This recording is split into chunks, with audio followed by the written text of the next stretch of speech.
And welcome into Courtside Chats with AJ McCord. We are coming to you live from the Moda Center, taking a live look at Mo Harkless getting warmed up from beyond the arc for Game 3 here. The Blazers in about as big of a must-win situation as they can be without this being an elimination game. Welcome in to Courtside Chats. I'm AJ McCord. We got a great show lined up for you, but tonight, first we're going to set the stage. Of course, the Blazers just one bucket shy of getting the win in Oracle.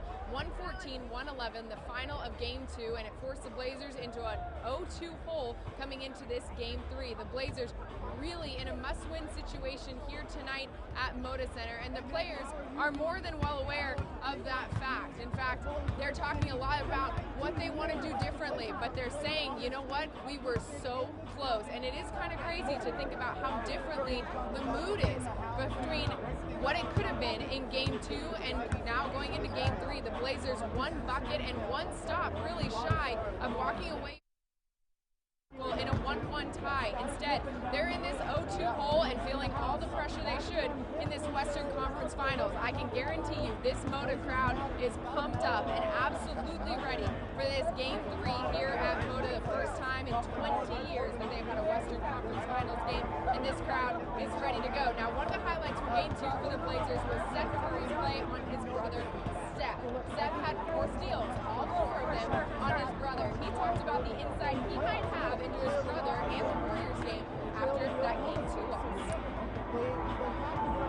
Come in with a little bit more energy and just make him work harder to get shots. I mean, he's gonna put his numbers up. He's gonna play well, but to try to change the momentum and make him always have to worry about me out there and where I'm at, just doing my job. Did it help that you're familiar with him? I mean, did it help that you're familiar with your brother? Maybe. I mean, I feel like I feel like I have seen every Warriors game and every Steph game for the past 10 years. So, I mean, I feel like I know some things that they like to do and he likes to do, but it wasn't enough. Maybe I'm just locked into the game, man. I'm trying to be a pest, make it hard for him. Yeah, I mean, it's fun to compete at this level, but I mean, it'd be a lot more fun if we win. Not too much chatter, just we're both locked into trying to win the game, and it's not a regular season game, you know what I'm saying? It's a lot of stuff on the line, and we're just competing. Easily the most intense toe-to-toe match. And welcome back to Courtside Chats. I am joined by the one, the only, Sabrina Ionescu of the Oregon Ducks. Sabrina, welcome to Moda Center. How are you feeling? Thank you. Great. Yeah? Yep. You ready for this game? I am. So you got to show everybody. She asked me, can I wear anything I want? I said, of course, you're Sabrina Ionescu. Check this out. Had to do it. Had to do it. Bay it. Area native, to be fair, right? Thank so you. You've been a Warriors fan your whole life. What's it like to be here for this Western Conference game? Awesome. I've never been to a playoff game. I've always been to regular season, so it's definitely fun. I like the excitement in this building. And with the excitement of the playoffs combined with watching your team play along with the team that has, the state that's adopted you, just what is it like? It's a little hard. I mean, I've always been a Warriors fan, so definitely cheering them on. But you know, going to school at Oregon, definitely cheering for the Trailblazers when they're not playing the Warriors. So just definitely blessed to be here and excited to be here. So we have a lot to ask you about because I haven't gotten a chance to talk to you since you made the decision to return to Oregon. So walk me through what went into that. I mean, we lost, and I had 24 hours after that loss to decide what I was going to do, and it just didn't feel right to leave. Obviously, losing and you know, not winning everything that we had hoped for didn't really leave a good taste, and so I just wanted to come back, you know, with my team and my coaches that recruited me, and come back and hopefully be able to accomplish what we set out for. And you called Coach Graves on Saturday, from my understanding, right? Before you told anybody else. What was his reaction? He was kind of shocked. I had heard from his family that throughout the day he was super nervous. He was like going on walks, and he had put me on speaker after I told him I was staying. And then it's like his whole family was in the living room, and so I had said I'm staying for my senior year, and they're all cheering and celebrating. It was almost like I was committing to a college again. So it was nice to know that they care that much. And with all the pieces that you have coming back, how stoked are you to get back on the court with your team? I mean, I'm so excited just coming back into this building. We got to a Final Four in my last game here, and so just having all those memories come back of the locker room, of the tunnel, and the court, obviously. Excited to hopefully be able to come back and play with them on this court to potentially get to another Final Four. Yeah, what is that like? The last time you were on this court, everything was raining down and the Oregon fans were cheering as loud as I've heard them for most of this season. Talk about that moment when you guys won and punched your ticket to the Final Four. Yeah, I mean, I've dreamed about it forever. Definitely that entire year, that's all I was dreaming about. Never thought it was going to be, how it turned out. But coming back and, being on this court, I'm kind of getting flashbacks to some plays that had happened. Some shots that I made, some shots that I missed, some shots that we made, and definitely those final seconds and then running and celebrating with the team. Yeah, that was I almost lost my life on that day trying to get to you on the court. It was just an entire crush of people. So excited for the history Oregon had made. So I know you're a Golden State fan. I know you've been watching this basketball, obviously, fantastic basketball player. So give me a little analysis here. What went wrong for the Blazers in the final 2 or 3 minutes of Game 2? I mean, I don't know if they could have done anything better. I mean, the Warriors went on an incredible run, but that's what the Warriors do, and so they're going to have to be able to weather that. They're obviously going to have to come out in this game with a lot more energy. They're going to have to get offensive, defensive rebounds and limit the Warriors' second chance opportunities, but I think it's going to be a great game. Hopefully they'll learn from their mistakes. Hopefully Dame and CJ are going to play a little bit better than they did in the previous games, and we'll see what happens. And a lot of us have talked about the Seth versus Steph dynamic. You have a brother, and I know there's some sibling rivalry there. What would it be like? Can you imagine what they're going through playing each other? I can't. I definitely can't. I think it's really hard. I know a lot of people talk about them playing against each other and going against each other in the finals, but I don't think you can really fathom what it's like. I mean, you obviously want to see your siblings succeed and do well, but you obviously want your team to win, and so I like their little chatter back and forth on the court, and seeing them kind of talk to each other reminds me of that. Yeah, you do a little bit of chirping, not a ton, but I remember your game over after you made that and one. I think it was against Stanford, maybe in the free throws against UCLA. Yeah, that was it. Overtime. Yeah, game over. So yeah, you like the chirping a little bit. I do a little bit. I don't do too much though. No, I don't do too much. They don't do too much either, especially until the series is over. Exactly. That's when you talk. Once the game's end, then you can talk, but before, no. Yeah. So Sabrina, give me your predictions for tonight. Who's going to come out the hottest, and which team's going to win? I hope the Warriors win. A part of me hopes the Trailblazers win so they can continue to play and learn from their mistakes, but I think the Warriors are going to come out and just take care of business and finish it. They certainly have that championship mindset. One of the biggest pieces of that Warriors team is Klay Thompson. So Sabrina, he's a little split like you are because he grew up in Portland, but now, of course, he plays for the Bay Area. So thank you so much for joining us. We're going to hear from Klay about what it's like to play against his hometown team. The best memories.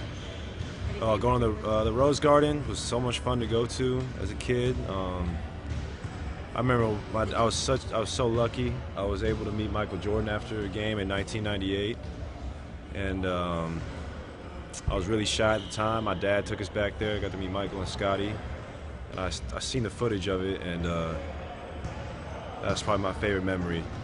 Just because when they came to town, it was like you had to go to that game, and hopefully that's kind of similar that what we bring when the Warriors come to town. Were you a full Blazers fan? I mean, did you have the Yeah, I was a big-time Blazers fan. Who was your favorite player? Rasheed Wallace, my favorite player, and I actually knew Rasheed, and I knew his sons really well. I went to school with them, and I'm still friends with them to this day. So, yeah, I was a huge Blazer fan, and it's always fun going back and playing there. And welcome back to Courtside Chats. We are joined now by Senator Wyden. How you doing? I'm telling you, it's hard for a United States Senator to follow Sabrina. I know. I mean, it's hard for anybody to follow Sabrina, if we're being honest. But you're here. I know this is not what the Blazers wanted coming back to Moda, but how do you feel like they're ready to rebound tonight? We have a long history of coming back from 2-zip. There you go. We did it with the Clippers. Yep. I'm old enough to remember that when we were dealing with the 76ers, we were behind 2-0. And I think CJ is going to hit those shots that didn't drop in Game 2.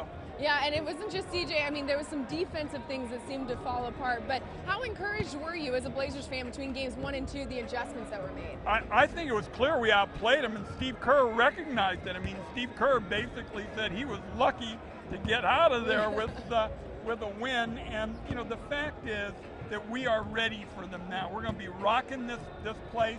And I want particularly put in a good word for my friend Enes Kanter, because he has gone through really hell this year. Erdogan is a textbook bully.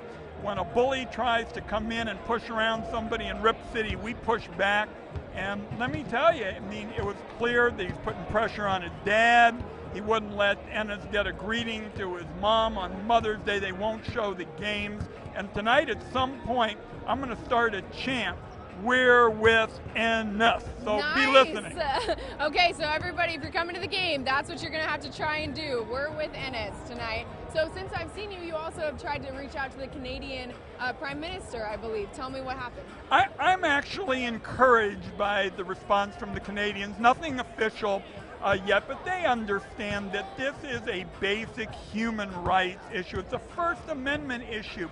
Enes has the heart of a caring person, a caring, decent person, and people recognize that Erdogan is a textbook bully. He's done everything he could to intimidate Enes, and Enes is standing up for freedom, and Oregon is standing up with him. There you go. So you've been to a couple of these playoff games at Moda so far this postseason. How loud are you expecting it to be tonight? We are going to rock this place like it has not been rocked, and there is no question in my mind, we're coming out of here with a W. You know, tonight we got that history of coming back from 2-0, and that's why I mentioned the Clippers, the 76ers. We're starting it tonight. We're getting a W tonight. Awesome. So you heard it from Senator Wyden first. He's calling his shot.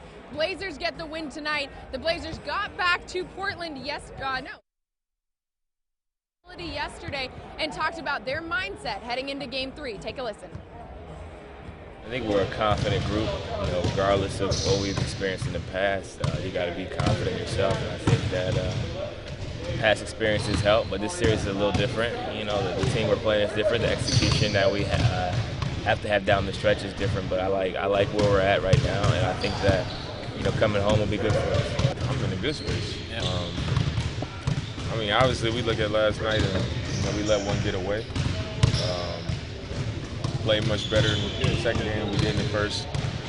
And, you know, they won both games on their home floor. You know, I think that's the best approach to have, is understanding what we did to give ourselves a chance, and, you know, what hurt us and allowed us to let the game slip.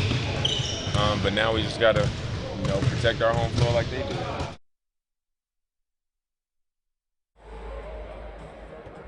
So that's the Blazers talking about what they need to do to get this win tonight. They've got to come out with more energy, and they had that 15-point lead at halftime of Game 2. So Dame and CJ talking a lot about yesterday how they just want to close it out a little bit better. And if they do that, then they're in a good spot. And they are very encouraged by the fact, even in Game 1's blowout loss, they were down by just 6 at one point in the fourth quarter. They had the lead with 4.5 to play in Game 2, so they feel like they're just this close to breaking through the ceiling. Here are some final thoughts from those Blazers heading into Game 3. We feel confident that we played a good game, and we feel confident that we can get a couple wins here. I think we're encouraged by that being the situation, knowing that we had our opportunities, and also understanding what allowed us to break down at the end of the game. You know, maybe against another team, we had those situations, maybe we still, you know, squeak out of there with a win, but against a championship team, a team with really smart players, you know, they're throwing the ball to Draymond Green and Andre Iguodala, who are championship players. You know, they're thinking, they're seeing what's going on, and then they got 2 great, you know, all-time shooters out there as well. So this is not the team you're going to get away with those slip-ups against. I mean, but we should be encouraged. I mean, we go into the 4th down 6 in Game 1 with opportunity in that game, and then last game we pretty much had the game. You know, we had the game, and it was more of us breaking down and missing shots than it was them just, you know, coming and taking it away. So the Blazers heading into as much of a must-win situation as possible in a non-elimination game. This postseason. Down 2-0 in this series, the Blazers really need to get this one in Moda tonight. I'm anticipating a big game from Dame and CJ as well. The Warriors have done a really good job of swarming Dame. He talked about it after game 1. It was a little bit better in game 2. They got the ball out better, but they got to do it even better tonight. Even still, the Blazers say they're very encouraged with where the game ended. And, you know, Dame said they were supposed to take care of home court. That's exactly what they did, and now that's what we intend to do. So game 3 and 4 here at Moda, the Blazers looking to get both of them. It all starts in just about 45 minutes here at Moda Center with a 6 o'clock tip-off. So for now, from Courtside Chats, thanks for joining us and enjoy the game.